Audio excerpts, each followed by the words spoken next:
on March 23rd, 2016 at 3 a.m. in the morning. Outsourcing of my job and 277 others on that day took place as our jobs went to Salinas, Mexico.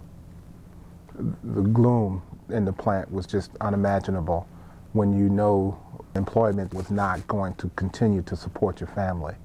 I have a daughter that's still attending college that has 2 years to go, and we were left scrambling, wondering what we were going to do. The majority of the workers are over 40 who have been there for anywhere from like 25 to 48 years. People of color made up a large percentage of the workforce there for over 60 years, producing these iconic products. Honey Grahams, Chips Ahoy, Ritz crackers, in addition to an Oreo line. In Chicago, those jobs were living wage jobs. So people they could afford to take their children, put their children in college, they could pay their mortgages, they could pay their energy costs, they could reinvest in the communities that they live in. And now that's sort of been taken away.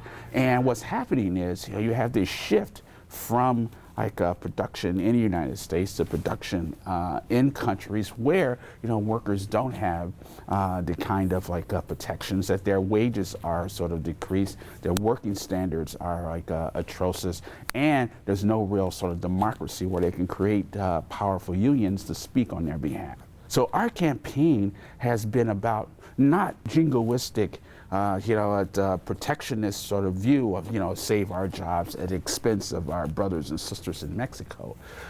Our campaign is around this sort of a global race to the bottom that corporations like Mondelez and others are initiating. And they have a business model that rewards the CEOs and rewards the board of directors at the expenses of the workers and the people in the communities that they serve. When a company CEO makes $21.5 million a year, what kind of message does that send when you decimate and abandon a community? The Oreo cookie alone makes about $2 billion for this corporation. So that's the reason why we had this boycott against these Mexican-made Nabisco products. When we started the Nabisco 600, we were going all across the country talking to unions, community organizations, religious groups. And now we're shifting to colleges and universities and really sort of make this, these college tours, sort of the center of discussions around not only this, this business model, but what can they do as consumers to challenge this model. If the problem is the global multinationals, and you need to unite globally, what things are you doing to do that? Good, that's a very good question. So yes, we are allying with the workers in Mexico.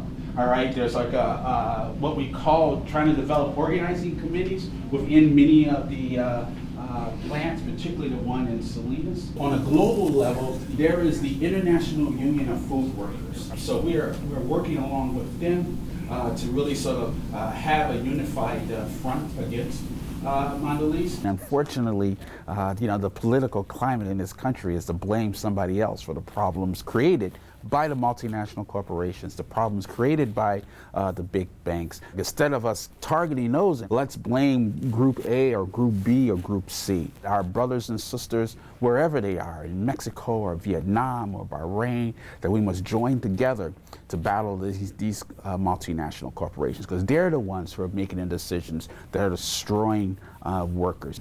If you would just help us to go to the website and make vocal your disdain for this business model. Make America work for everyone, not just a privileged few. And that's why this campaign is so important to me.